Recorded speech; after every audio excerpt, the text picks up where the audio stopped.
கிறிஸ்தவமல்லாச் சமயங்களோடு சமயச் சுதந்திரம் பற்றிய அறிக்கை. சமயச் சுதந்திரம் பற்றிய விவாதக் கோப்பு 1963 ஆண்டு நவம்பர் திங்கள் 19ஆம் நாள் சங்கத் தந்தையர் முன் கொண்டு வரப்பட்டது. இத்தொகுப்பு 5 முறை திருத்தம் பெற்றது. 3 முறை பொது விவாதத்திற்குட்படுத்தப்பட்டது. இது இறுதி வடிவம் பெறுவதற்கு முன் ஏறத்தாழ 2000 பரிந்துரைகள் ஏற்கப்பட்டு திருத்தம் பெற்றது. இறுதியில் 1965 ஆம் ஆண்டு இவ்வறிக்கை அதிகாரபூர்வமாக பறைசாற்றப்பட்டது. இதன் முதல் விவாதக் கோப்பு கிறிஸ்தவ ஒன்றிப்பு ஏட்டில் 5ஆம் இயலாகச் சேர்க்கப்பட்டிருந்தது. இவ்விவாதக் கோப்பு கிறிஸ்தவர்களை மட்டும் கண்முன் கொண்டு எழுதப்பட்டதாலும் சமயச் சுதந்திரத்திற்கு பார்க்கப்படாதாலும் சமயச் சுதந்திரத்திற்கு சரியான அடித்தளம் கொடுக்கப்படாததாலும் முதல் வடிவில் இது ஏற்றுக்கொள்ளப்படவில்லை. 2ஆம் விவாதக் கோப்பு தனி விதித் தொகுப்பாக, ஆனால் கிறிஸ்தவ ஒன்றிப்பு ஏட்டின் பிற்சேர்க்கையாக வைக்கப்பட்டது. இதில் மனிதரை பற்றிய தெளிவான இறையியல் விளக்கம் தரப்படவில்லை. சமயச் சுதந்திரத்தின் தேவை பற்றி நம்பிக்கை கண்ணோக்கில் ஆதாரங்கள் காட்டப்படவில்லை. எனவே இந்த விவாதக் கோப்பு வரைவும் ஏற்கப்படவில்லை. 3ஆம் விவாதக் கோப்பு ஒரு தனி ஏடாகவே மலர்ந்தது. இது எல்லா மனிதருக்கும் பொதுவானதாக எழுதப்பட்டது. சட்டத்தை மையமாக கொண்ட குடியுரிமை சுதந்திரமே இதில் அழுத்தம் பெற்றது. தனிமனித சமயச் சுதந்திரத்திற்கு அளிக்கப்பட்ட இடம் சமூகம் அல்லது குழுக்களின் பொது சுதந்திரத்திற்கு அளிக்கப்படவில்லை. ஆகவே இதுவும் ஏற்றுக்கொள்ளப்படவில்லை. 4ஆம் விவாதக் கோப்பு முதல் பகுதியில் மனித சுதந்திரத்தை பற்றிய விரிவான இறையியல் கண்ணோக்கை விளக்கியது. 2ஆம் பகுதி சட்ட முறையில் சமயச் சுதந்திரத்திற்கு விளக்கமளித்தது. இருப்பினும் இவ்விரு பகுதிகளும் தொடர்பற்றது போல் காணப்பட்டதால் இந்த படிவமும் நிறைவு அளிக்கவில்லை. எனவே இதுவும் ஏற்கப்படவில்லை. 5ஆம் விவாதக் கோப்பு முந்தைய படிவங்களின் நற்கூறுகளை தன்னுள்ளே கொண்டிருந்தாலும் சங்கத் தந்தையர்களின் பலருடைய எண்ணங்களுக்கு ஈடுகொடுக்கக்கூடிய வகையில் அமைந்தாலும் அது அவர்களால் ஏற்றுக்கொள்ளப்பட்டது. மேலும் இவ்வேடு திருச்சங்கத்தில் பொது நோக்கத்திற்கேற்ப அருள்பணி சார்ந்தது மட்டுமல்ல, கோட்பாட்டு உள்ளீட்டையும் தன்னுள்ளடக்கியதாக அமைந்தது. இருப்பினும் மீட்ப வரலாற்றிலும் மனித சுதந்திரம் அழுத்தம் கொடுக்கப்படவில்லை என்பது ஒரு குறையே. இவ்வறிக்கை 1. தனிமனித சமூகம் சார்ந்த சமயச் சுதந்திரம் பற்றிய அறநெறி கோட்பாடு மனித உரிமையை சார்ந்தது என்பதற்கு அழுத்தம் கொடுக்கிறது. 2. சமயம் சார்ந்தவற்றில் அரசின் செயல்பாடுகளையும் எல்லைகளையும் பற்றிய அரசியல் கோட்பாட்டை நிர்ணயிக்கிறது. 3. திருச்சபைக்கும் சமூக அரசியல் ஒழுங்குமுறைகளுக்கும் இடையே உள்ள உறவில் திருச்சபையின் சுதந்திரம் பற்றிய இறையியல் கோட்பாட்டை தெளிவாக்குகிறது. சங்கம் மனிதரின் மாண்பை பெரிதும் போற்றி மதிக்கின்றது. இம்மாண்பு மனிதர் அறிவும் சுதந்திரமும் கொண்டவராக தம்மாக பொறுப்புடன் செயல்படுபவராக இருப்பதில்தான் அடங்கியிருக்கிறது. இம்மாண்பின் காரணமாக எச்சமயத்தையும் பின்பற்ற மனிதருக்கு குடியுரிமை சுதந்திரம் உண்டு என்று சங்கம் தெளிவாக எடுத்துரைக்கின்றது. மனிதர் சமூகத்தின் உறுப்பினர் என்ற முறையில் சமயத்தை பரப்பவும் காக்கவும் சமய உண்மைகளை போதிக்கவும் குடியுரிமை கொண்டுள்ளனர். இதற்காக குழுக்களை உருவாக்கவும் வளர்க்கவும் சட்டங்களை இயற்றவும் பொருத்தமான பொருள் நலன்களை பெறவும் அவற்றை பரப்ப முழு சுதந்திரம் எல்லோருக்கும் தேவையாயினும் வலுக்கட்டாயமாக மனம் மாற்றுதல் கண்டனத்திற்குரியதே. இத்தகைய தனி மனித சமய குழுக்களுக்கான சமயச் சுதந்திரம் தனி மனிதரின் மாண்பையும் கிறிஸ்துவினுடைய எண்ணத்தையும் செயலையும் அடிப்படையாக கொண்டது. நியாயமான சட்டங்களால் குடிமக்கள் அனைவரின் சமயச் சுதந்திரத்தை பாதுகாக்க வேண்டியது அரசின் கடமை. சமய காரணங்களுக்காக குடிமக்களிடையே வேறுபாடுகள் காட்டக்கூடாது. மேலும் அரசு வன்முறையிலும் அச்சுறுத்தலிலும் எந்த ஒரு சமயத்தை ஏற்றுக்கொள்ளும்படியோ அல்லது அதை கைவிடும்படியோ நேரடியாகவோ மறைமுகமாகவோ தம் குடிமக்களை வலியுறுத்துவது கடவுளின் திருவுளத்திற்கும் தனிமனித சமய உரிமைகளுக்கும் எதிரானது என்று சங்கம் வலியுறுத்துகிறது. திருச்சபை கிறிஸ்துவை பின்பற்றி ஆரம்பத்திலிருந்தே முறையான அரசியல் அதிகாரத்தை ஏற்றுக்கொண்டு வந்துள்ளது. கடவுளின் வார்த்தையை அறிவித்து மக்கள் கிறிஸ்துவின் மீது நம்பிக்கை கொள்ள அமைதியான வழிகளில் தூண்டியது. ஆனால் அரசியல் அதிகாரம் கடவுளின் திருவுளத்திற்கு முரணாக இருந்தபோது திருச்சபை அதனை எதிர்த்தது. மேலும் தான் போதித்த உண்மைகளுக்காக உயிரை பணயம் வைக்கவும் திருச்சபை தயாராக இருந்தது. தம் உறுப்பினர் அல்லாத பிற சமயத்தவரின் சுதந்திரத்தை மதிக்க திருச்சபை தவறியதும் உண்டு. எனினும் திருச்சபை கிறிஸ்துவால் நிறுவப்பட்டு படைப்பனைத்திற்கும் நற்செய்தியை போதிக்கும் கடமை கொண்டுள்ள ஓர் அருள்வாழ்வு சார்ந்த அதிகார அமைப்பு என்ற முறையில் மனித சமுதாயத்திலும் நடைமுறையிலும் செயலாக்கம் பெறும்போதுதான் திருச்சபை தனது பணியை செவ்வனே ஆற்ற முடியும் என்பதையும் சங்கம் அறிக்கையிடுகிறது. சமய சுதந்திரம் பல நாடுகளின் சட்ட அமைப்புகளில் ஒரு குடியுரிமையாக அறிக்கையிடப்பட்டு ஏற்றுக்கொள்ளப்பட்டுள்ளது.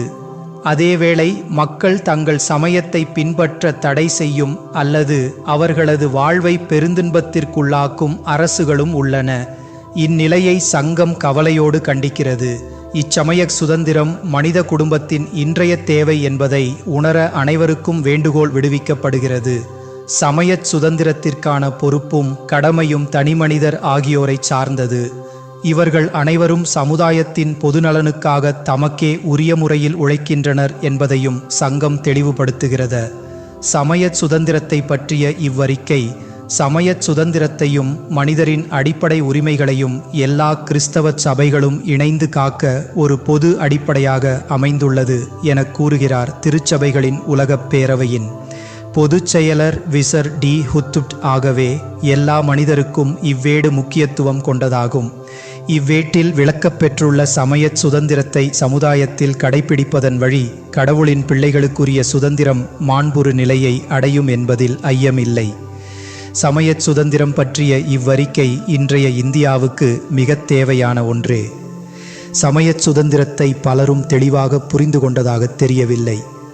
சமயச் சுதந்திரம் என்ற போர்வையில் போட்டி மனப்பான்மை, வெறுப்பு, எதிர்ப்பு, கலகங்கள், மக்களிடையே போட்டி பிளவு, அரசியல்வாதிகளின் சுயநலப்போக்கு இவைகள்தான் இன்றைய யதார்த்தங்களாக உள்ளன. இந்திய சமயவாதிகளில் பலரும் மக்களை உண்மையை கோக்கி நடத்திச் செல்லும் வழிகாட்டிகளாக இல்லை, மாறாக மக்களின் உணர்ச்சிகளை தூண்டி அவர்களை பிரிக்கின்றவர்களாகவே இருக்கின்றனர். சமய சுதந்திரம் பற்றி இறை அடியாருக்கு அடியார் ஆயர் பவுல் திருச்சங்கத் தந்தையரோடு இணைந்து நினைவில் என்றும் நிலைக்குமாறு அருளிய அறிக்கை. சமய காரியங்களில் தனி மனிதரும் சமூகங்களும் கொண்டுள்ள சமூக குடிமை சுதந்திரத்திற்கான உரிமை. முன்னுரை மனிதரின் மாண்பை இன்றைய மக்கள் நாளுக்கு நாள் அதிகமாக உணர்ந்து வருகின்றனர். பொறுப்புள்ள சுதந்திரத்தை தூய்த்து பயன்படுத்தி கட்டாயமின்றி கடமை உணர்வால் உந்தப்பட்டு தங்களுடைய சொந்த தீர்ப்பின்படி நடக்க மனிதரால் இயல வேண்டுமென கோரிக்கை எழுப்புவோரின் எண்ணிக்கை பெருகி வருகிறது. மேலும் மனித ஆளுடையவும் கழகங்களுடையவும் முறையான சுதந்திரம் வரம்பு மீறி கட்டுப்படுத்தப்படாமல் இருக்க அரசின் அதிகாரிகளுக்கு சட்டமுறையான எல்லைகள் விதிக்கப்பட வேண்டும் என்று அவர்கள் கோருகின்றனர். மனித சமுதாயம் கோரும் இச்சுதந்திரத்தில் சிறப்பாக இடம்பெறுபவை மனித உளம் சார்ந்த நலன்களே. அதிலும் குறிப்பாக சமுதாயத்தில் சமய பொறுப்புகளை நிறைவேற்றுவதற்கு தேவையான சுதந்திரமே முதலிடம் பெறுகிறது. இவ்வத்திக்கான் சங்கம் இத்தகைய மனித உள்ளத்து நாட்டங்களை அக்கறையோடு சிந்தையில் கொள்ளுகிறது. அவை நாட்டங்களை அக்கறையோடு சிந்தையில் கொள்ளுகிறது.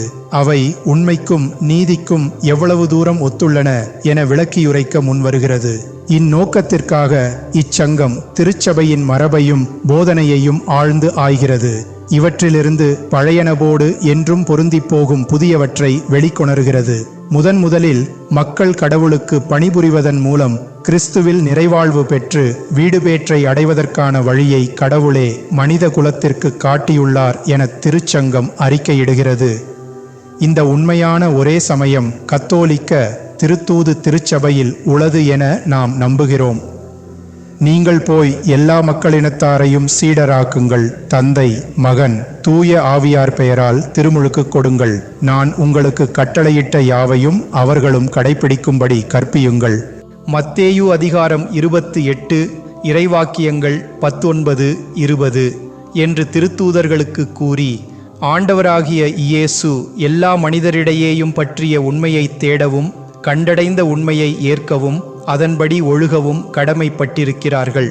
அதுபோலவே இக்கடமைகள் மனிதரின் மனச்சான்றை தொட்டு கட்டுப்படுத்துகின்றன எனவும் இனிமையுடனும் அதே நேரத்தில் வலிமையுடனும் மனதில் பதியும் உண்மையானது தம் சுய வலிமையாலன்றி வேறெந்த வகையிலும் தன்னையே பிறர் மேல் திணிப்பதில்லை எனவும் இத்திருச்சங்கம் அறிக்கையிடுகிறது. கடவுளை வழிபடும் கடமையை நிறைவேற்ற மனிதருக்கு சமய சுதந்திரம் தேவை. சமயம் சார்ந்த குடிமை சமூகத்தின் கட்டாயத் திணிப்புக்கு உட்படுத்தப்படாமல் இருப்பதில் சமயச் சுதந்திரம் அடங்குகிறது. எனவே உண்மை சமயம் பற்றியும் கிறிஸ்துவின் ஒரே திருச்சபை பற்றியும் அறிவு பெற மக்களுக்கும் சமூகங்களுக்கும் அறக்கடமை உண்டு என கத்தோலிக்க மரபு போதனை இதனால் எவ்விதத்திலும் மறுக்கப்படாமல் இருக்கும். மேலும் இச்சமயச் சுதந்திரம் பற்றி பேசும் தருணத்தில் மனிதரின் மீறக்கூடாத உரிமைகளை பிறையும் சமுதாயத்தின் சட்டப்பூர்வமாக ஒழுங்கமைப்பு பற்றியும் அண்மை காலத்து திருத்தந்தையர் அளித்துள்ள படிப்பினைகளையும் விரிவாக்க விரும்புகிறது இத்திருச்சங்கம். 1. சமயச் சுதந்திர பற்றிய பொதுவான தத்துவம். 2. சமயச் சுதந்திரத்தின் அடிப்படை. தாம் விரும்பும் சமயத்தை சுதந்திரமாக தேர்ந்தெடுத்து பின்பற்ற மனிதருக்கு உரிமை உண்டு என இவ்வத்திக்கான் சங்கம் அறிக்கையிடுகிறது. சமய சுதந்திரத்தின் பொருள் இதுவே. தனிமனிதரோ சமூக குழுக்களோ எத்தகைய மனித அதிகாரமோ எந்த மனிதரையும் சமய காரியங்களில் கட்டாயத் திணிப்புக்கு உட்படுத்தக்கூடாது. இக்காரியங்களில் தங்கள் மனச்சான்றுக்கு எதிராக செயல்புரியுமாறு யாரும் யாரையும் கட்டாயப்படுத்தக்கூடாது. தனியாவோ பொதுவாகவோ தனிமையிலோ பிறரோடு சேர்ந்தோ தகுந்த எல்லைக்குள் நின்று செயல்படுவதிலிருந்து யாரையும் தடுக்கக்கூடாது. மேலும் கடவுள் வெளிப்படுத்தியுள்ள வார்த்தையின் வழியாகவும் மனித அறிவினாலும் தெரியவரும் மனிதரின் மாண்பிலே சமயச் சுதந்திரத்துக்குரிய உரிமையின் அடித்தளம் அமைந்துள்ளது எனவும் சங்கம் அறிக்கையிடுகிறது. சமயச் சுதந்திரத்துக்கு மனிதர் கொண்டுள்ள இவ்வுரிமை சமுதாயத்தை ஆண்டு நடத்தும் முறையான சட்டத்தில் ஏற்றுக்கொள்ளப்பட வேண்டும். இவ்வாறு இது குடியுரிமையாக வேண்டும். அறிவும் சுதந்திரமும் கொண்டவர்களாக தாமாக பொறுப்புணர்வுடன் செயலாற்றத்தக்கவர்களாக இருப்பதனால் மனிதர்கள் அனைவரும் ஆள்கள் என்ற முறையில் மாண்புடையவர்கள் ஆவர். இந்த மாண்பின் காரணமாக மனிதர்கள் உண்மையை, சிறப்பாக சமயம் பற்றிய உண்மையை தேடுவதற்கு தம் இயல்பினாலேயே தூண்டப் பெறுவதோடு கூட அறநெறி கடமையால் பணிக்கவும் பெறுகிறார்கள். மேலும் அறிந்த உண்மையை பற்றி நிற்கவும் தங்கள் வாழ்க்கை அனைத்தையும் உண்மையின் கோரிக்கைகளுக்கு ஏற்ப அமைத்து கொள்ளவும் கடமைப்பட்டிருக்கிறார்கள். ஊழச் சுதந்திரமும் அத்தோடு கூட வெளிக்கட்டாய திணிப்பிலிருந்து விடுபட்ட நிலையும் மனிதர்கள் கொண்டிருந்தாலன்றி அவர்களால் தம் மனித இயல்புக்கு இசைவான முறையில் மேற்கூறிய கடமையை நிறைவேற்ற முடியாது. எனவே சமயச் சுதந்திரத்துக்குரிய உரிமையின் அடித்தளம் மனிதரின் சொந்த மனநிலை அல்ல, மாறாக அவர்களுடைய மனித இயல்பே ஆகும். இதனால் உண்மையை தேடவும் அதை கைக்கொள்ளவும் வேண்டிய தங்கள் கடமையை நிறைவேற்றாதவர்களுக்கும் கூட கட்டாயத்திலிருந்து விடுபட்டிருப்பதற்குரிய உரிமை உண்டு. நியாயமான பொது ஒழுங்கை அவர்கள் கடைப்பிடிப்பின் இவ்வுரிமையை செயல்படுத்துவதிலிருந்தும் அவர்களை தடுக்க முடியாது. சமயச் சுதந்திரமும் கடவுளோடு மனிதருக்குள்ள தொடர்பும் என்றென்றும் நிலைத்திருக்கின்ற உண்மையான பொது இறை சட்டமே மனித வாழ்வின் ஒப்புயர்வற்ற அளவீடு என்பதை நாம் கருத்தில் கொண்டால் மேற்கூறியவை இன்னும் அதிக தெளிவாகும். இச்சட்டத்தினாலேயே கடவுள் தம் ஞானத்திலும் அன்பிலும் உருவான திட்டத்தை கொண்டு உலகம் முழுவதையும் மனித சமுதாயத்தின் எல்லா வழிகளையும் ஒழுங்குபடுத்தி இயக்குவித்து ஆள்கின்றார். இந்த தமது சட்டத்தில் கடவுள் மனிதரை பங்கு கொள்ளச் செய்கிறார். இதனால் கடவுளின் பராமரிப்பு கனிவுடன் வழிநடத்தி செல்ல அவர்கள் மாறாக உண்மையை அதிகமாக கண்டுணர முடியும். எனவே ஏற்று வழிகளை பயன்படுத்தி மனச்சான்றின் நேர்மையான உண்மையான தீர்ப்புகளை தமக்கு தாமே நிறைவேற்றுமாறு ஒவ்வொரு மனிதரும் சமய காரியங்களில் உண்மையை தேட கடமையும் உரிமையும் கொண்டுள்ளார்கள். எனினும் மனிதர் தம் மாண்பிற்கும் சமூக இயல்பிற்கும் தகுந்த முறையில் உண்மையை தேட வேண்டும். அதாவது உண்மையை தேடும் இம்முயற்சி சுதந்திரமானதாய் இருக்க வேண்டும். கல்வி அல்லது போதனை, கருத்து பரிமாற்றம், உரையாடல் முதலியவற்றின் துணை கொண்டு இத்தேடல் அமைய வேண்டும். இவற்றின் வழியாக உண்மையை தேடுவதில் ஒருவருக்கொருவர் உதவும் பொருட்டு மனிதர் தாம் கண்டுபிடித்த அல்லது கண்டுபிடித்ததாக கருதும் உண்மையை பிறர்க்கு விளக்கிக் காட்டுவர். மேலும் கண்டுபிடித்த உண்மையை தாங்களே விரும்பி ஏற்று உறுதியாக அதனை கைக்கொள்ள வேண்டும். மனிதர் தம் மனச்சான்றின் வழியாக இறைச்சட்டத்தில் கட்டளைகளை உணர்ந்து ஏற்கிறார்கள். தமது இறுதி இலக்காகிய கடவுளை அடையும் பொருட்டு அவர்கள் தம் எல்லா செயல்களிலும் மனச்சான்றின்படி நேர்மையாய் நடக்க கடமைப்பட்டிருக்கிறார்கள். எனவே அவர்களுடைய மனச்சான்றுக்கு மாறாகச் செயலாற்றும்படி அவர்களை கட்டாயப்படுத்தக்கூடாது. அதேபோல் சிறப்பாக சமய காரியங்களில் அவர்களுடைய மனச்சான்றுக்கு ஒப்பச் செயலாற்றுவதிலிருந்து அவர்களை தடுக்கவும் கூடாது. ஏனெனில் சமயத்தின்படி வாழ்தல் அதன் இயல்பிலேயே மனிதரின் அகம் சர்ரணத சுய விருப்பத்திற்கிசைந்த சுதந்திரமான செயல்களில்தான் அடங்கியுள்ளது. இச்செயல்களை வழியாகத்தான் மனிதர் நேரடியாக கடவுளை நாடுகிறார்கள். இத்தகைய செயல்களை வெறும் மனித அதிகாரம் கட்டளையிடவோ தடுக்கவோ முடியாது. ஏனெனில் மனிதர்கள் தம்முடைய சமயத்தின் அகம் சார்ந்த செயல்களுக்கு வெளிவடிவம் கொடுக்க வேண்டும் என்றும் சமய காரியங்களில் பிறரோடு பங்கு கொள்ள வேண்டும் என்றும் ஒரு சமூகத்திற்கு ஏற்ற முறையில் தம்முடைய சமயத்தை வெளிப்படையாக ஏற்க வேண்டும் என்றும் அவர்களுடைய சமூக இயல்பே கோருகின்றது. எனவே நியாயமான பொது ஒழுங்கை கடைபிடிக்கும் நேரத்தில் சமயத்தை சுதந்திரத்துடன் பின்பற்றுவதற்கான உரிமை சமுதாயத்தில் மனிதருக்கு மறுக்கப்படுமானால் அது மனிதருக்கும் கடவுள் மனிதருக்கென அமைந்துள்ள ஒழுங்குக்குமே அநீதியாக அமைகிறது. மேலும் மனிதர் தனித்தனியாகவும் பொதுவிலும் தாமே உணர்ந்து கடவுளை நாடச் செய்யும் சமயச் செயல்கள் நிலைத்திராத மண்ணக அமைப்பை தம் இயல்பிலேயே கடந்து நிற்கின்றன. எனவே மக்களின் உலகுசார் பொதுநலம் பேணுதலையே குறிக்கோளாக கொண்ட நாட்டு அதிகாரம் உண்மையாகவே குடிமக்களின் சமய வாழ்வை ஏற்று ஆதரிக்க வேண்டும். ஆனால் இவ்வதிகாரம் சமயச் செயல்களை நிர்ணயிக்க அல்லது தடுக்க துணியுமானால் இது தன் எல்லையை மீறிச் சென்றுவிட்டது என்றே கூற வேண்டும். சமய சமூகங்களின் சுதந்திரம். சமய காரியங்களில் சுதந்திரம், அதாவது கட்டாய திணிப்பிலிருந்து விடுதலை தனி மனிதர்க்கு உண்டு. இதே உரிமை சமூகமாக அவர்கள் செயலாற்றும் பொழுது இவர்களுக்கு உண்டு என்பது ஏற்றுக்கொள்ளப்பட வேண்டும். ஏனெனில் மனிதருடையவும் சமயத்தினுடையவும் சமூக இயல்பின்படி சமய சமூகங்கள் தங்களுடைய சொந்த ஒழுங்கின்படி தங்களையே ஆளலாம். பொது வழிபாட்டால் பரம்பொருளை பெருமைப்படுத்தலாம். சமய வாழ்வை செயல்படுத்துவதில் தங்கள் உறுப்பினருக்கு உதவலாம். அவர்களை போதனையால் உறுதிப்படுத்தலாம். தம் சமய தத்துவங்களுக்கு ஏற்ற முறையில் தம் சொந்த வாழ்வை அமைக்க உறுப்பினர்கள் ஒத்துழைக்கும் அமைப்புகளை வளர்க்கலாம். இச்செயல்களுக்கு வேண்டிய சுதந்திரம் சட்டப்படி சமய சமூகங்களுக்கு உண்டு. தம் சொந்த திருப்பணியாளர்களை தேர்ந்தெடுத்தல், அவர்களை பயிற்றுவித்தல், நியமித்தல், இடம் மாற்றுதல், பிற நாட்டு சமய சமூகங்களோடும் சமய தலைவர்களோடும் தொடர்பு கொள்ளுதல், சமய நோக்கங்களுக்காக கட்டடங்கள் எழுப்புதல், பொருத்தமான பொருள் நலன்களை பெறுதல், அவற்றை பயன்படுத்தல் ஆகியவற்றால் நாட்டு அதிகாரத்தின் சட்ட அமைப்புகளாலோ ஆட்சித்துறை செயல்களாலோ தடை செய்யப்படாதிருப்பதற்கான உரிமையையும் மேற்கூறிய சமய சமூகங்கள் பெற்றுள்ளன. சமய சமூகங்கள் தங்கள் நம்பிக்கையை பேச்சாலும் எழுத்தாலும் வெளிப்படையாய் போதிப்பதிலும் அதற்கு சான்று பகர்வதிலும் தடை செய்யப்படாதிருப்பதற்கான உரிமையை கொண்டுள்ளன.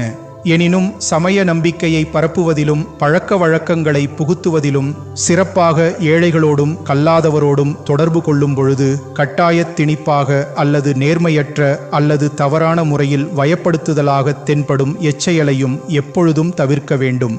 இவ்வாறு ஒருவர் செயல்பட்டால் அவர் தம் உரிமையை தவறாக பயன்படுத்துகிறார், பிறருடைய உரிமையை மீறுகிறார் என்பது தெளிவு.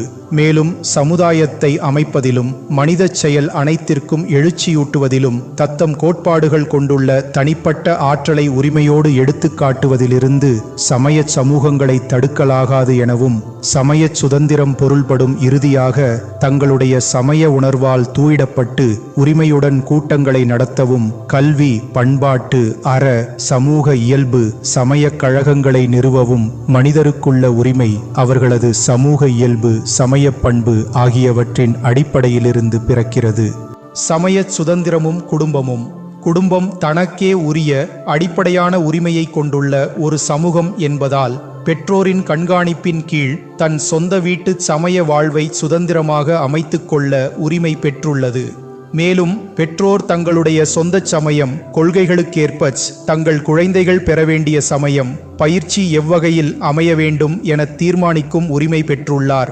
எனவே பள்ளிகளையும் பிற கல்வித்துறைகளையும் உண்மையான சுதந்திரத்தோடு தேர்ந்தெடுப்பதில் பெற்றோர் கொண்டுள்ள உரிமையை அரசு ஏற்றுக்கொள்ள வேண்டும். தேர்ந்தெடுப்பதற்கான இவ்வுரிமையை காரணம் காட்டி பெற்றோரின் மேல் நேர்முகமாகவோ மறைமுகமாகவோ முறையற்ற பளுவை சுமத்தலாகாது. பெற்றோரின் சமய கொள்கைகளுக்கு ஒவ்வாத பள்ளி பாடங்களை பயில வேண்டும் என குழந்தைகள் கட்டாயப்படுத்தப்பட்டால் அல்லது சமயம் பயிற்சியே முற்றிலும் தவிர்க்கப்பட்ட ஒரே கல்வி முறை திணிக்கப்பட்டால் அது பெற்றோரின் உரிமைக்கு ஊறு விளைவிப்பதாகும். சமய சுதந்திரத்திற்கான பொறுப்பு. மனிதர் தம் நிறையை முழுமையாகவும் எளிதாகவும் அடைய உதவும் சமூக வாழ்வு சூழ்நிலைகளின் முழுமையே சமுதாயத்தின் பொதுநலம் எனப்படும். இப்பொதுநலம் மனிதரின் உரிமைகளை பாதுகாப்பதிலும் கடமைகளை நிறைவேற்றுவதிலுமே சிறப்பாக அடங்கியிருக்கிறது. எனவே தமக்கே உரிய வகையில் பொதுநலத்தை பேண யாவருக்கும் கடமை உண்டு. இவ்வாறு சமயச் சுதந்திரத்தை பாதுகாக்கும் பொறுப்பு குடிமக்களையும், சமூக குழுக்களையும் பாதுகாக்கும் பொறுப்பு குடிமக்களையும், சமூக குழுக்களையும், நாட்டு அதிகாரிகளையும், திருச்சபையையும், மற்ற சமய சமூகங்களையும் சார்ந்துள்ளது. மீறக்கூடாத மனித உரிமைகளை காத்து பேணுவது நாட்டு அதிகாரிகளின் இன்றியமையா கடமையாகும். எனவே நியாயமான சட்டங்களாலும் பிற தகுந்த வழிகளாலும் தம் குடிகள் அனைவரின் சமயச் சுதந்திரத்தை பயனளிக்கும் முறையில் பாதுகாப்பதை தம் கடமையாக அவர்கள் ஏற்க வேண்டும். மேலும் மக்கள் சமய உரிமைகளை உண்மையாகவே செயல்படுத்தவும், சமய கடமைகளை நிறைவேற்றவும், கடவுள் மட்டிலும் அவரது திருவுளத்தின் மட்டிலும் மனிதர் கொண்டுள்ள பற்றிலிருந்து எழும் நீதி, அமைதி இவற்றின் நலன்களை சமுதாயமே பெற்று மகிழவும் சமய வாழ்வை பேணுவதற்கு உகந்த சூழ்நிலைகளை உருவாக்க அவ்வதிகாரிகள் துணை புரிய வேண்டும். மக்களிடையே உள்ள தனிப்பட்ட சூழ்நிலையின் காரணமாக ஒரு சமயச் சமூகம் சிறப்பான முறையில் நாட்டு அதிகாரிகளால் அரசியல் சட்ட அமைப்பில் ஏற்றுக்கொள்ளப்பட்டால், அதே நேரத்தில் எல்லா குடிமக்களும் சமயச் சமூகங்களும் சமய காரியங்களில் கொண்டுள்ள சுதந்திரத்தையும் ஏற்று காப்பது அவசியம். சட்டத்திற்கு முன் குடிமக்கள் யாவரும் சமமானவர்கள். இச்சமநிலை பொதுநலத்தின் ஓர் அம்சமாகவோ உள்ளது.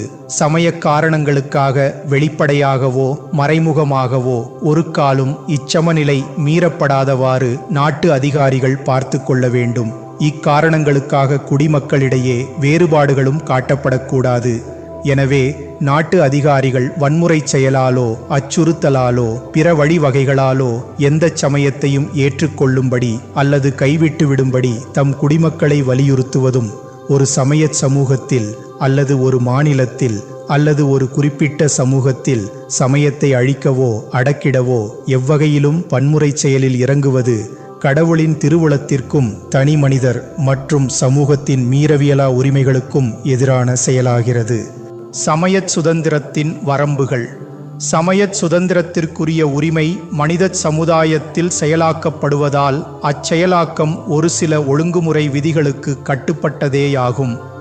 எந்த சுதந்திரத்தையும் செயல்படுத்தும் போது ஆளுக்குரிய மற்றும் சமூகம் மட்டிலான பொறுப்புணர்வு சார்ந்த அறநெறி தத்துவத்தை கடைபிடிக்க வேண்டும்.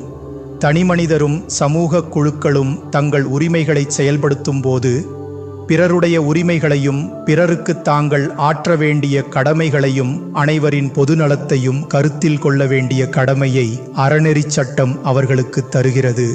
மனிதர் நீதியோடும் மனிதத்தன்மையோடும் யாவருடனும் நடந்து கொள்ள வேண்டும். மேலும் சமயச் சுதந்திரம் என்னும் பெயரில் நிகழக்கூடுமான தவறான செயல்களிலிருந்து தன்னையே காத்துக்கொள்ள குடிமக்கள் சமூகத்துக்கு உரிமையுண்டு. இப்பாதுகாப்பை அளிக்கச் சிறப்பாக கடமை கொண்டவர்கள் நாட்டு அதிகாரிகளே. அவர்கள் இவ்வாறு பாதுகாப்பு அளிக்கையில் மனம் போன போக்கில் அல்லது அநீதியாக ஒருதலை சார்பான முறையில் செயல்படலாகாது. மாறாக அறநெறி ஒழுங்குக்கு ஏற்ப அமைந்துள்ள சட்டமுறையான விதிகளின்படியே செயல்பட வேண்டும். குடிமக்கள் அனைவரின் உரிமைகளை தக்க முறையில் பாதுகாக்கவும் அனைவரும் அமைதியாய் இணைந்து வாழவும் இவ்விதிகள் தேவை. மேலும் உண்மை நீதியில் மனிதர் ஒழுங்குடன் ஒன்றுபட்டு நடத்தும் வாழ்க்கையே நேர்மையான பொது அமைதி என்பதால் இவ்வமைதியை தகுந்த அளவு பாதுகாக்கவும் பொது ஒழுக்கத்தை முறையாக காக்கவும் மேற்கூறிய விதிகள் தேவை. இவன் குறிக்கப்பட்டவை யாவும் பொது நலத்தின் அடிப்படை கூறுகளாகும். இவை பொது ஒழுங்கமைப்பு என்ற பெயராலும் அறியப்படும். தவிர சமுதாயத்தில் முழு சுதந்திரம் செயலாக்கப்படுமாறு வழிவகுக்கப்பட வேண்டும். அதன்படி மனிதருடைய சுதந்திரத்தை கூடுமானவரை போற்றி மதிக்க வேண்டும். தேவைப்பட்ட நேரத்தில் தேவையான அளவுக்கு மட்டும் அதை கட்டுப்படுத்தலாம்.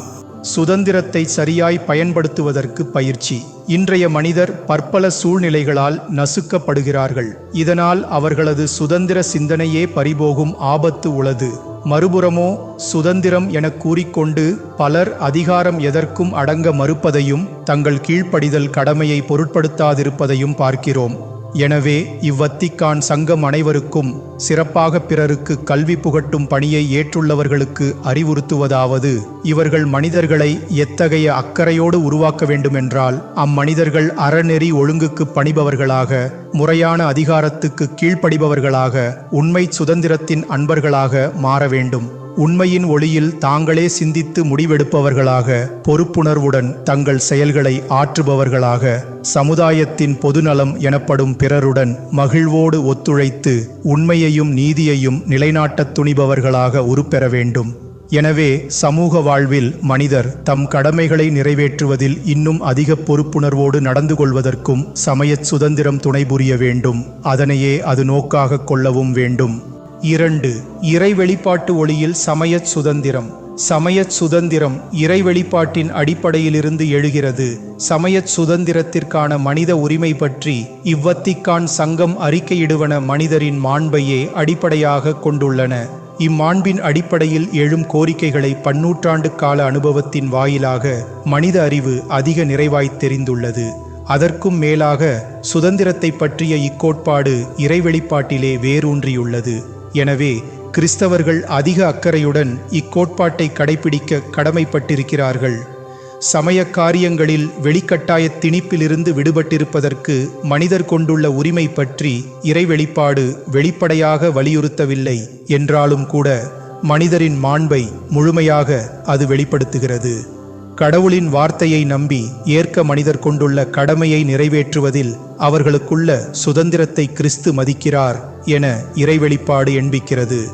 இத்தகைய தலைவராகிய கிறிஸ்துவின் சீடர்கள் எல்லா காரியங்களிலும் ஏற்று கடைபிடிக்க வேண்டிய மனப்பான்மையை இறைவெளிப்பாடு நமக்கு படிப்பிக்கிறது.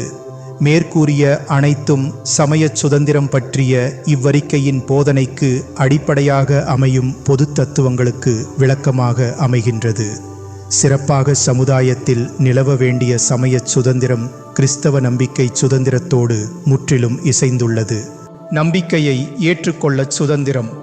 நம்பிக்கையுடன் கடவுளுக்கு மனிதர் அளிக்கும் பதில் மனமுவந்ததாயிருக்க வேண்டும் என்பது கடவுளின் வார்த்தையில் அடங்கியுள்ளதும் திருச்சபை தந்தையரால் இடைவிடாது போதிக்கப்பட்டுள்ளதுமான ஒரு முக்கிய கத்தோலிக்க கோட்பாடு. எனவே விரும்பாத எவரையும் நம்பிக்கையை கைக்கொள்ள கட்டாயப்படுத்தக்கூடாது. நம்பி ஏற்கும் செயல் தம் இயல்பிலேயே சுதந்திரமாகச் செய்யப்படுதலாகும். ஏனெனில் மனிதர் மீட்பர் கிறிஸ்துவால் ஈடேற்றப்பட்டுள்ளார்கள். இயேசு கிறிஸ்துவின் வழியாக தமக்கு சொந்தமான பிள்ளைகளாக அழைக்கப் பெற்றுள்ளனர். இம்மனிதர் தந்தை ஈர்க்கும் பொழுது அறிவு கொத்த முறையிலும் சுதந்திரத்தோடும் நம்பிக்கையுடனும் கடவுளுக்கு கீழ்ப்படிந்தால் ஒழிய தம்மையே வெளிப்படுத்தும் கடவுளை பற்றி இருக்க முடியாது. எனவே சமய காரியங்களில் மனிதரிடமிருந்து வருண்ட எவ்வகை கட்டாயத் திணிப்பும் முழுமையாக பொருந்தி போகும் ஒன்று. இவ்வாறாக மனிதர் எளிதாக கிறிஸ்தவ நம்பிக்கைக்கு அழைக்கப்படவும் அதை தாமாகவே விரும்பித் தழுவவும் தம் வாழ்க்கை முழுவதிலும் செயல்முறையில் அதை வெளிப்படுத்தவும் உதவக்கூடிய ஒரு மூழ்நிலையை உருவாக்க சமயச் சுதந்திரம் பெரிதும் துணை புரிகிறது. கிறிஸ்துவும் திருத்தூதரும் செயல்பட்ட முறை. கடவுள் ஆவியிலும் உண்மையிலும் தமக்கு பணிபுரிய மனிதரை அழைக்கின்றார். எனவே அவர்களது மனச்சான்று இதை ஒரு கடமையாக உணர்த்துகின்றதேயன்றி அவர்களை கட்டாயத் திணிப்பிற்கு உட்படுத்துவதில்லை. தாம் சொந்தமாக எடுக்கும் முடிவுகளுக்கு உட்பட்டு சுதந்திரமாகச் செயல்பட வேண்டியவர் மனிதர். இம்மனிதரை படைத்த கடவுள் தாமே அவர்களது மாண்பை மதிக்கிறார். இந்த உண்மை கடவுள் தம்மையும் தம் வழிகளையும் மனிதருக்கு நிறைவாக வெளிப்படுத்திய இயேசு கிறிஸ்துவில்தான் உச்சநிலையில் காணப்பட்டது. நம் ஆண்டவரும் ஆசிரியருமான கிறிஸ்து கனிவும் மனத்தாழ்மையும் உள்ளவராய் தம் சீடர்களை ஈர்ப்பதிலும் அழைப்பதிலும் பொறுமையை கையாண்டார். அவர் தம்முடைய போதனையை புதுமைகளால் தெளிவுபடுத்தி உறுதிப்படுத்தினார் என்பதில் ஐயமில்லை. அவர் இவ்வாறு செய்தது தம் போதனையை கேட்போரின் நம்பிக்கையை தூண்டவும் அதில் அவர்களை உறுதிப்படுத்தவுமே தவிர அவர்களை கட்டாயப்படுத்தும் நோக்கத்தோடன்று. கிறிஸ்து தம் போதனையை கேட்பவர்களின் நம்பிக்கையின்மையை கண்டித்திருக்கிறார் என்பது உறுதி. ஆனால் தண்டனையை அவர் கடவுளின் நீதி தீர்ப்பு நாளுக்கு விட்டுவிட்டார். தம் திருத்தூதர்களை உலகிற்கு அனுப்பிய பொழுது நம்பிக்கை கொண்டு திருமுழுக்கு பெறுவோர் மீட்பு பெறுவர், நம்பிக்கையற்றவரோ தீர்ப்பு பெறுவர். மார்க்கு அதிகாரம் 16 இறைவாக்கியம் 16. என்று அவர்களிடம் கூறினார். ஆனால் அவரே கோதுமையிடையே களைகள் விதைக்கப்பட்டிருப்பதைக் கண்டும் உலகின் முடிவில் வரவிருக்கும் அறுவடை நாள் வரை இரண்டும் வளரும்படி விட்டுவிடக் கட்டளையிட்டார். அதிகாரத்தால் ஆட்சி செய்யும் ஓர் அரசியல் மெசியாவாக இருக்க அவர் விரும்பவில்லை. மாறாக தொண்டு ஆற்றுவதற்கும் பலருடைய மீட்புக்கு ஈடாக தம் உயிரை கொடுப்பதற்கும் வந்து. மார்க்கு அதிகாரம் 10 இறைவாக்கியம் 45. மானிட மகன் எனத் தம்மையே அழைத்து கொள்ள விரும்பினார். நெறிந்த நாணலை முறியாதவரும் புகையும் திரியை அணையார். மத்தேயு அதிகாரம் 12 இறைவாக்கியம் 20. கடவுளின் நல்ல பணியாளராக தம்மையே அவர் கையளித்தார். சீஷருக்கு வரி செலுத்த வேண்டும் என்று கட்டளையிட்டு அரசின் அதிகாரத்தையும் அதன் உரிமைகளையும் அவர் ஏற்றுக்கொண்டார். ஆனால் சீஷருக்கு உரியவற்றை சீஷருக்கும் கடவுளுக்கு உரியவற்றை கடவுளுக்கும் கொடுங்கள். மத்தேயு அதிகாரம் 22 இறைவாக்கியம் 21 என்று கூறி கடவுளின் மேலான உரிமைகளை மதிக்க வேண்டுமென தெளிவாக எச்சரித்தார். இறுதியாக மீட்பையும் உண்மை சுதந்திரத்தையும் மனிதருக்கு பெற்றுத் தருவதாக மீட்பின் பணியை சிலுவையில் நிறைவேற்றி தம்மையே முழுமையாக வெளிப்படுத்தினார். உண்மைக்குச் சான்று பகர்ந்தார். எனினும் உண்மைக்கு முரணாக பேசியவர்கள் மேல் அவர் கட்டாயமாக அதை திணிக்க விரும்பவில்லை. அவருடைய ஆட்சி தன்னை பாதுகாத்து கொள்ள படைபலத்தை நாடுவதில்லை. மாறாக நிலையாக உண்மைக்குச் சான்று பகர்வதாலும் அதற்கு செவிமடுப்பதாலும் அவ்வாட்சி உருவாகின்றது. அன்பால் வளர்ச்சியடைகிறது. இவ்வன்பால்தான் சிலுவையில் உயர்த்தப்பட்ட கிறிஸ்து தம்மிடம் எல்லா மனிதரையும் ஈர்க்கிறார். கிறிஸ்துவின் சொல்லாலும் முன்மாதிரியாலும் கற்பிக்கப்பட்ட திருத்தூதர்களும் மேற்கூறிய வழியையே பின்பற்றினர். ஆண்டவர் கிறிஸ்துவை அறிக்கையிடுவதற்காக மனிதரை மணந்திருப்ப கிறிஸ்துவின் சீடர்கள் திருச்சபையின் தொடக்க காலத்திலிருந்தே உழைத்து வந்திருக்கின்றன. எனினும் கட்டாயத் திணிப்பையோ நற்செய்திக்கு ஒவ்வாத வழிமுறைகளையோ பயன்படுத்தி அல்ல. மாறாக எல்லாவற்றிற்கும் மேலாக கடவுளின் வார்த்தையின் வல்லமையாலேயே அவர்கள் செயல்பட்டனர். எல்லா மனிதரும் மீட்பு பெறவும் உண்மையை அறிந்துணரவு வேண்டும். 1 தீமோத்தேயு அதிகாரம் 2 இறைவாக்கியம் 4 என்று விரும்புகின்ற நம் மீட்பரான கடவுளின் திட்டத்தை யாவருக்கும் உறுதியுடன் அறிவித்தனர். அதே நேரத்தில் வலிமையற்றவர்கள் தவற்றில் உழன்றாலும் அவர்களை மதித்தனர். இங்கனம் நம்முள் ஒவ்வொருவரும் தம்மை குறித்தே கடவுளுக்கு கணக்கு கொடுப்பர். உரோமையர் அதிகாரம் 14 இறைவாக்கியம் 12 என்றும் இதன் காரணமாக தம் மனச்சான்றுக்கு கீழ்ப்படிய கடமைப்பட்டிருக்கிறார்கள் என்றும் காட்டினர். கிறிஸ்துவைப் போலவே திருத்தூதர்களும் கடவுளின் உண்மைக்குச் சான்று பகர்வதில் என்றும் கருத்தாயிருந்தனர். மேலும் மக்கள் முன்னும் ஆள்வோர் முன்னும் கடவுளின் வார்த்தைகளை துணிவுடன் எடுத்துச் சொல்வதில் திருத்தூதர் பணிகள் அதிகாரம் 4 இறைவாக்கியம் 31 பெரிதும் முனைந்து நின்றனர்.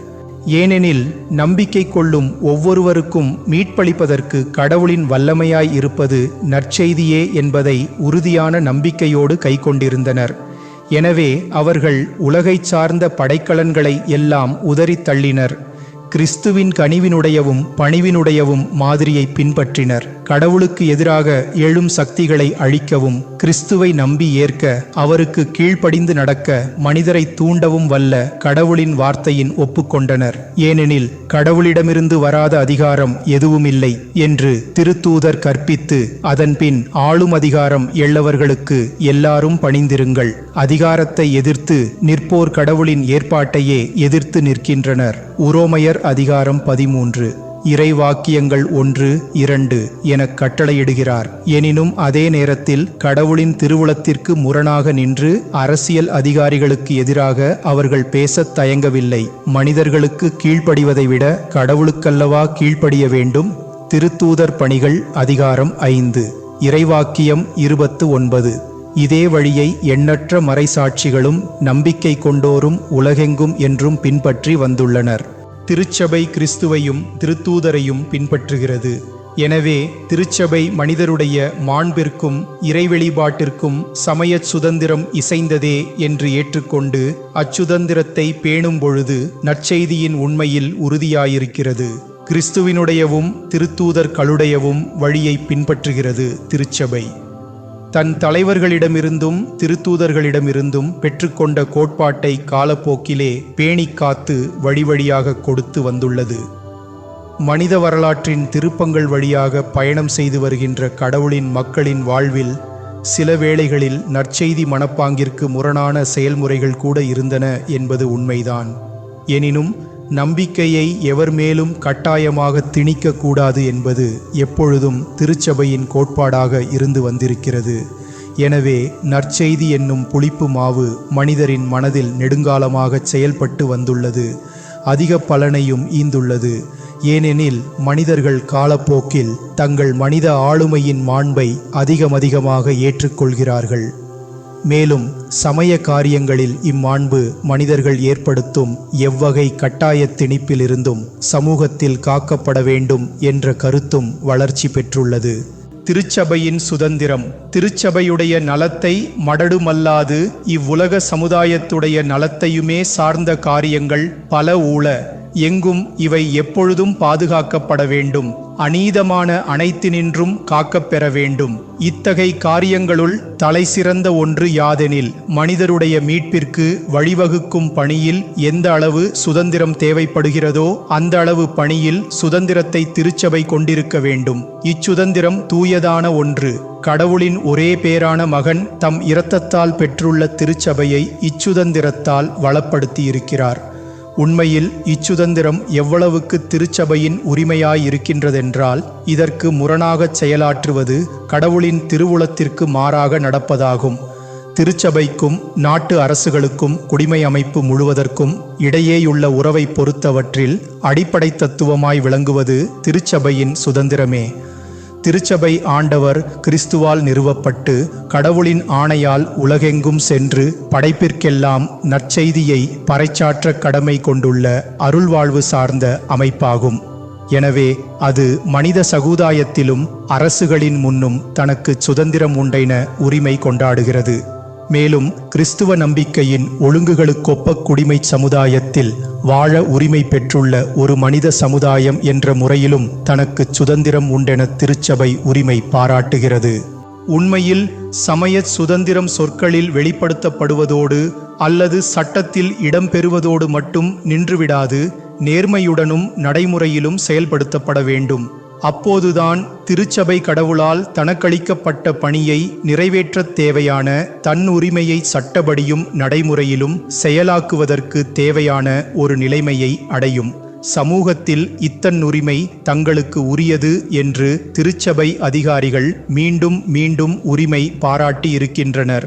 அதே நேரத்தில் பிற மனிதரைப் போல் கிறிஸ்தவர்களும் தடையேதுமின்றி தங்கள் மனச்சான்றின்படி வாழ்வு நடத்தக்கூடியுரிமை பெற்றுள்ளனர்.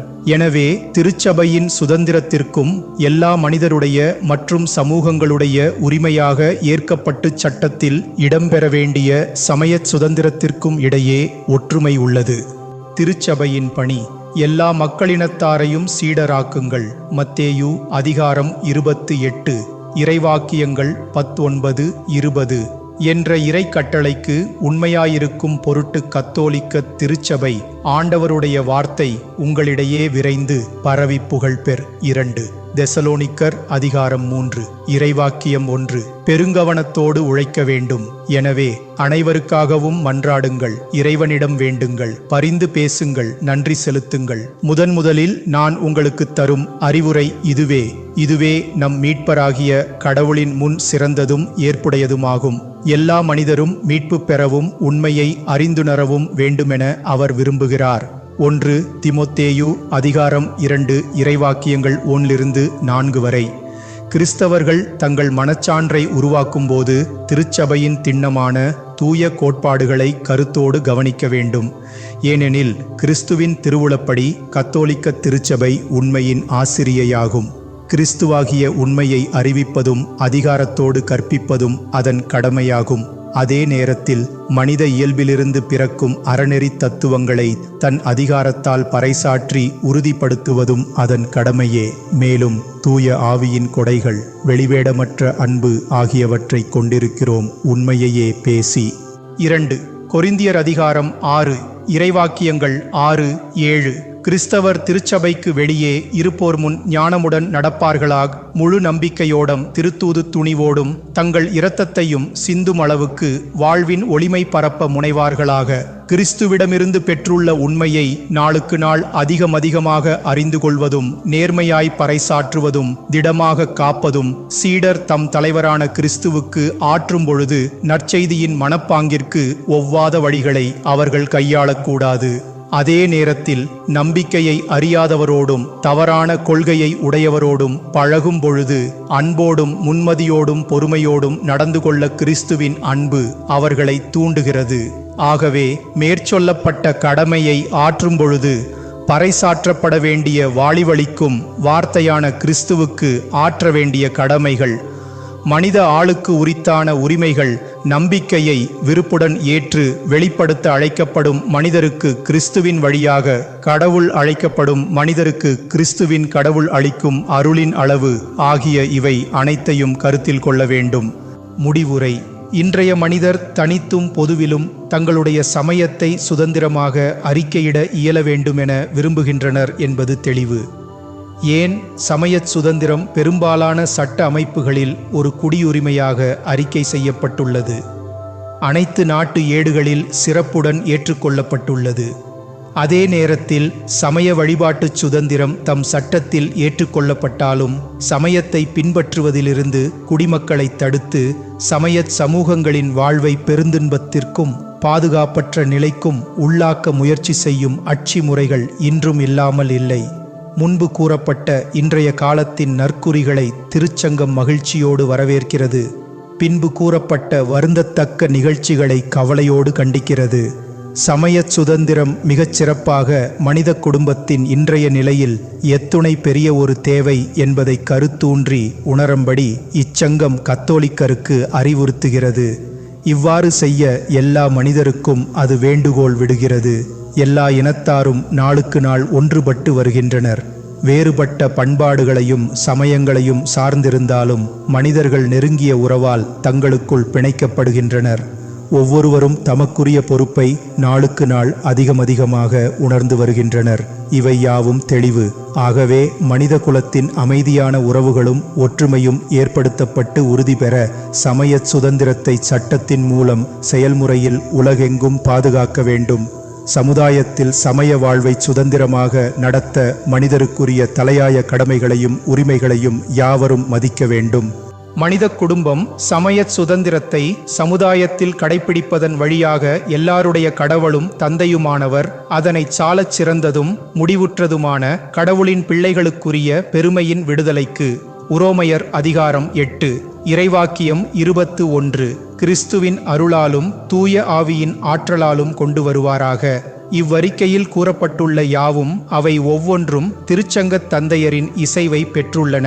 நாமும் கிரிந்து நமக்கு அளித்துள்ள திருத்தூது அதிகாரத்தால் வணக்கத்துக்குரிய தந்தையருடன் இணைந்து தூய ஆவியில் அவைகளை ஏற்றுக்கொள்கிறோம், தீர்மானிக்கிறோம், நிலைநாட்டுகிறோம்.